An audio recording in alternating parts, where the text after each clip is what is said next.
누가복음 12장 51절에서 53절입니다.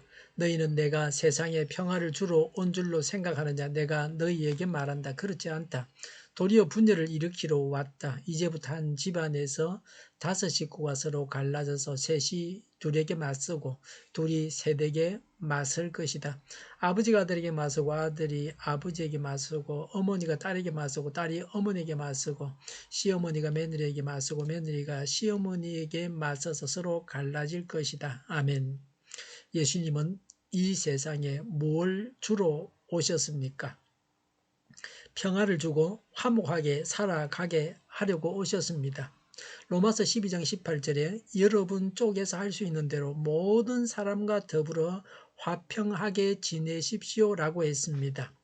예수 믿는 사람이 싸우기를 좋아해서는 안 됩니다.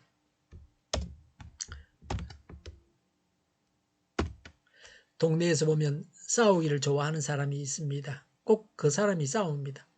남하고 싸우기를 좋아하는 사람이 있습니다. 저도 그런 사람과 가까이 하면서 가까우니까 농담도 하고 이러다 보면 시비가 붙게 됩니다. 그런 사람하고는 일정한 거리를 두어야 합니다. 마음을 터놓고 이야기해서는 안 됩니다. 절대로 농담을 해서는 안 됩니다. 오늘 말씀이 성도를 싸움질 잘하는 사람으로 만들려는 것이 아닙니다. 51절에 너희는 내가 세상에 평화를 주러 온 줄로 생각하느냐? 내가 너희에게 말한다. 그렇지 않다. 도리어 분열을 일으키러 왔다고 했습니다. 평화가 아니고 분열을 주러 오셨습니다. 예수님으로 인해서 사람들 사이에 평화가 깨어지고 서로 분열해서 싸웁니다. 종교 전쟁을 연상케 합니다. 이슬람교도와 기독교도가 전쟁을 합니다. 천주교와 기독교가 전쟁을 합니다. 이런 전쟁은 예수님께서 원하시는 전쟁이 아닙니다. 예수님께서 오시기 전에는 유대인이 아닌 자들은 하나님을 알지 못했습니다.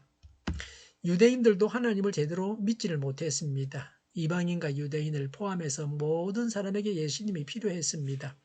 모든 사람이 죄인으로서 악한 길을 가는데 예수님으로 인해서 천국 길로 가는 사람이 생겼습니다. 그래서 천국 길을 가는 사람과 지옥 길로 가는 사람 사이에 분열과 싸움이 생기게 되었습니다.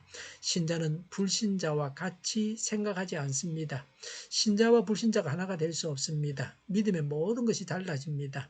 가치관이 달라집니다. 삶의 방식도 달라집니다. 믿는다고 하면서도 세상 사람과 똑같은 것은 잘못 믿은 것입니다. 오늘날 믿는 자들이 불신 세상 사람들하고 너무나 잘 어울리며 사는 게 문제입니다.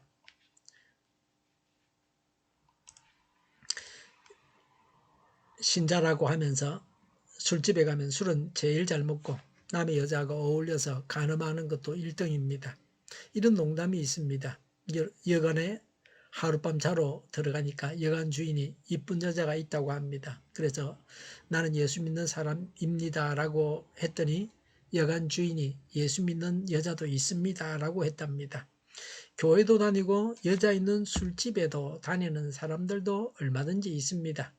52절에 이제부터 한 사람에게 5 식구가 서로 갈라져서 셋이 둘에게 맞서고 둘이 셋에게 맞설 것이다 라고 했습니다.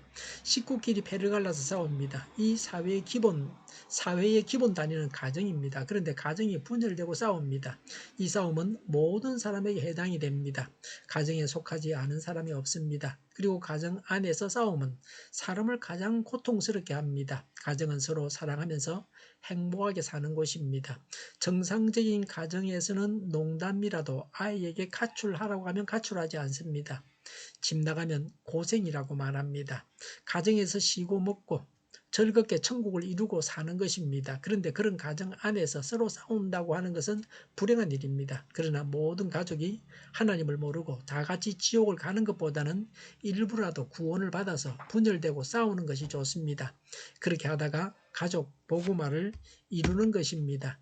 모든 가족이 하나님을 신실하게 믿고 서로 화합하면서 행복하게 사는 것이 복입니다. 이런 복을 누리고 살아야 합니다. 가정 복음화가 이루어지지 않아서 가정 안에서 분열과 싸움이 있는 가정을 두고서 기도해야 합니다. 얼마나 치열하게 싸웁니까? 분쟁의 심각성을 말씀하십니다. 냉전시대에는 중국의 홍위병이나 공산당들은 자기 부모를 고발하기도 하고 자녀를 고발하기도 했습니다. 53절에 바로 그런 일이 예수 신앙으로 인해서 일어난다고 했습니다. 53절에 아버지가 아들에게 맞서고 아들이 아버지에게 맞서고 어머니가 딸에게 맞서고 딸이 어머니에게 맞서고 시어머니가 며느리에게 맞서고 며느리가 시어머니에게 맞서서 서로 갈라질 것이다라고 했습니다. 모든 인간관계가 다 깨어졌습니다. 인간으로서 가장 중요한 인간관계가 다 깨어졌습니다. 복음은 이런 것입니다. 부자지간보다 더 근원적인 것이 하나님 신앙입니다. 하나님 신앙으로 인해서 부자지간에도 금이 갑니다. 부자지간의 원수가 되지 않으려고 예수 믿지 않는다고 하는 것은 옳지 않습니다. 이런 치열한 싸움을 통해서 복음화를 이루어야 합니다. 세상과 타협해서 핍박을 모면하려고 해서는 안 됩니다. 예수님은 평화의 왕이십니다. 그러나 그 평화는 선악을 분리하는 심판 이후에 성취될 궁극적인 것입니다. 예수님께서 오셔서 선과 악, 신자와 불신자, 진리와 비진리가 분쟁하게 되었습니다. 예수님은 분쟁하게 하시려고 오셨습니다. 이 세상에 살아갈 동안에 하나님을 믿고 신앙을 지키기 위해서 믿음의 선한 싸움을 싸워야 합니다. 기도하겠습니다. 악과 비진리와 불신과 싸우게 하옵소서. 싸울 마음과 힘을 주옵소서. 오늘보다 내일 더 낫게 하옵소서. 교회가 분열되지 않고 하나가 되게 하여 주시옵소서. 모든 언론이 제 역할을 다하게 하여 주시옵소서. 정의가 강물처럼 흘러가게 하여 주시옵소서. 하나님을 대적하는 법을 만들지 않게 하시며 이스라엘 법을 폐기하지 않게 하여 주시옵소서. 코로나19가 물러가고 전 세계적으로 백신을 신속하게 대량 생산해서 충분히 공급하고 치료제가 나오고 갇힌 세간이 끝나게 하여 주시옵소서. 수도권과 부산과 영도의 환자 폭정을 막아 주시옵소서. 우리 동일교회가 만구는 집 하게 하여 주시옵소서. 예수 이름으로 명하노니 모든 병만은 물러가고 몸의 모든 부분들은 온전하게 될지어다. 신유의 기적을 베푸셔서 지금도 저희의 질병을 고쳐 주시옵소서. 코로나로 신음하는 모든 자들을 고치시고 온전케 하여 주시옵소서. 교회와 나라를 고치시고 잘못된 것을 제거해서 성결하게 하여 주시옵소서. 저희와 교회와 나라의 민족을 불쌍히 여겨 주시옵소서. 교회와 나라의 지도자 복을 허락하여 주시옵소서. 하나님께서 기뻐하시는 교회와 나라가 되게 하여 주시옵소서. 늘 맑은 공기를 마실 수 있게 하여 주시옵소서. 공부하는 학생들에게 지혜를 다하셔서 앞서가게 하시며 합격의 영광을 누리게 하여 주시옵소서. 오늘도 하나님 안에서 차고 넘치는 삶, 복된 삶을 살게 하여 주시옵소서. 감사와 찬양을 주님께 돌려드리며 예수님의 이름으로 기도하옵나이다. 아멘.